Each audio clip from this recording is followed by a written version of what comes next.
Bonjour à toutes et à tous au sujet d'une vidéo concernant les bonnes et les mauvaises directions en Feng Shui. Cette vidéo, ça fait 10 fois que je la recommence parce qu'en fait, il y a beaucoup trop de choses à dire au sujet des bonnes et des mauvaises directions en Feng Shui. Donc, ce sera l'objet d'une série de vidéos spéciales épisode bonnes et mauvaises directions sur ma chaîne YouTube que je vous encourage à suivre parallèlement à cette page Facebook. Bonne et mauvaise direction. Petit récap.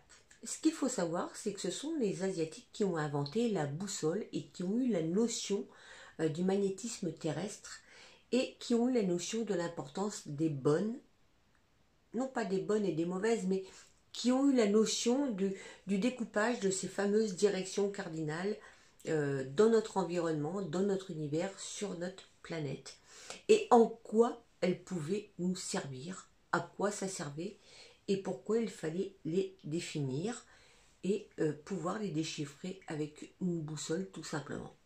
Eh bien non, ce n'était pas pour voyager à la base. Ce n'était pas le but premier. Ce qu'il faut savoir, c'est que dans le taoïsme, à la base, je pourrais vous faire encore d'autres vidéos sur ce sujet.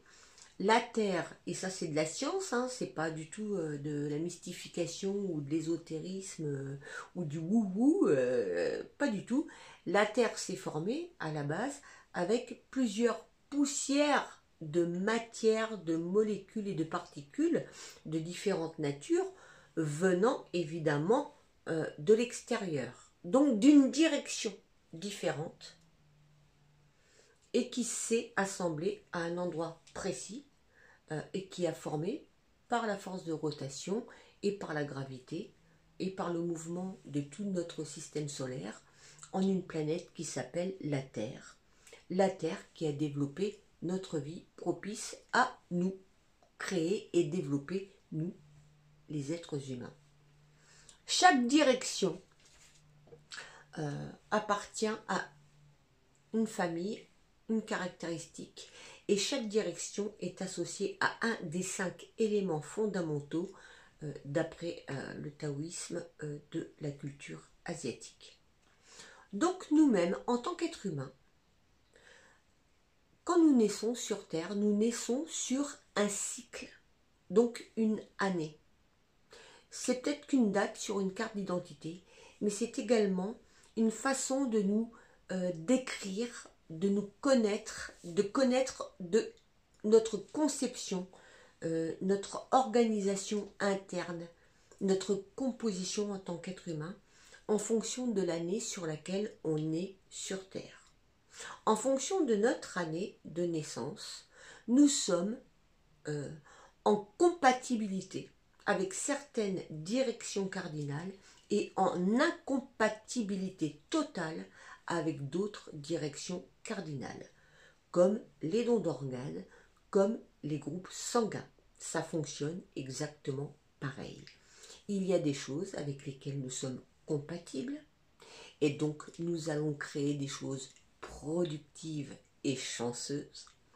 Et il y a des choses, hélas, avec lesquelles nous sommes incompatibles et avec lesquelles nous allons produire des choses destructives et malchanceuses. Voici le postulat de base des bonnes et des mauvaises directions en Feng Shui.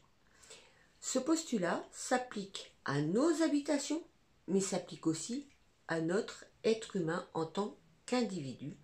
C'est quelque chose de très complexe, comme je vous le dis, je pourrais faire 10 000 vidéos sur ce sujet, c'est complètement passionnant et finalement je viens de m'apercevoir que c'était très difficile de faire quelque chose de court sur ce sujet.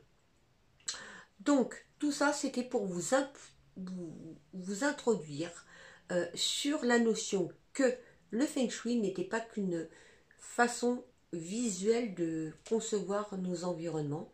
C'était une façon de s'accorder, comme je vous l'ai dit dans les vidéos précédentes, sur le pot de fleurs et la plante verte que nous sommes, en fonction de notre année de naissance et en fonction du type d'énergie qui nous habite, comment nous accorder avec le meilleur lieu de vie, privé ou professionnel, possible en fonction de notre individu, et également la notion qu'au quotidien, tout simplement, nous faisons face à une direction cardinale.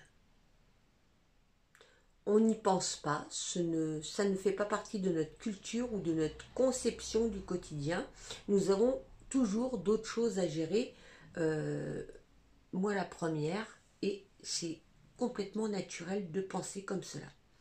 Néanmoins, quand nous empruntons une porte, quand nous dirigeons vers un endroit, quand nous nous asseyons à un bureau pour travailler, à une table pour manger, à un fauteuil, un canapé pour nous reposer, dans un lit pour dormir, ce qui représente le tiers de notre vie quotidienne, nous faisons face et nous rentrons en communication avec une direction cardinale qui elle-même est habitée avec des éléments compatibles ou incompatibles avec notre être, l'être que nous sommes, composé de multiples facettes et de multiples composantes qui sont toutes aussi importantes les unes que les autres.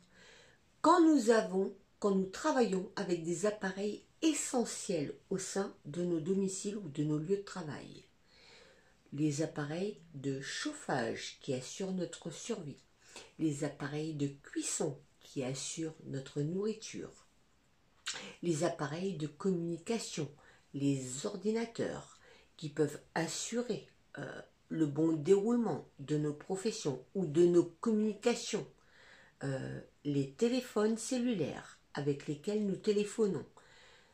À chaque étape de cette vie, chaque stade, chaque petit morceau de puzzle de nos vies font forcément face à une direction. Cette direction est soit, il n'y a que deux choix, compatible ou incompatible avec nous. Donc c'est l'intérêt du Feng Shui, c'est une facette du Feng Shui dont on ne parle pas suffisamment. C'est vraiment se préoccuper, est-ce que à chaque instant de ma vie, je suis en compatibilité avec des choses qui sont positives pour moi et qui vont m'aider à me construire, ou est-ce que, à mon insu, sans le savoir, par ignorance, parce qu'on ne me l'a pas appris, parce que cela ne faisait pas partie ni de ma culture ni de mon éducation, je suis en phase directement avec des choses qui sont comme des poisons et destructifs pour moi. Donc voici cette petite vidéo au sujet des bonnes et des mauvaises directions pour introduire la vidéo suivante qui va vous parler effectivement en fonction de votre année de naissance de ce qu'on appelle en Feng Shui le chiffre quoi, qui est une donnée astrologique personnelle supplémentaire en plus de l'astrologie occidentale, en plus est une donnée supplémentaire en plus de l'astrologie chinoise qui, elle, définit votre signe d'après l'année et non pas le mois. Le chiffre quoi, sujet passionnant, passionnant à découvrir que je vous encourage à suivre dans la prochaine vidéo. Bienvenue dans le monde merveilleux des directions cardinales et de leur énergie. Sur ce, bonne soirée.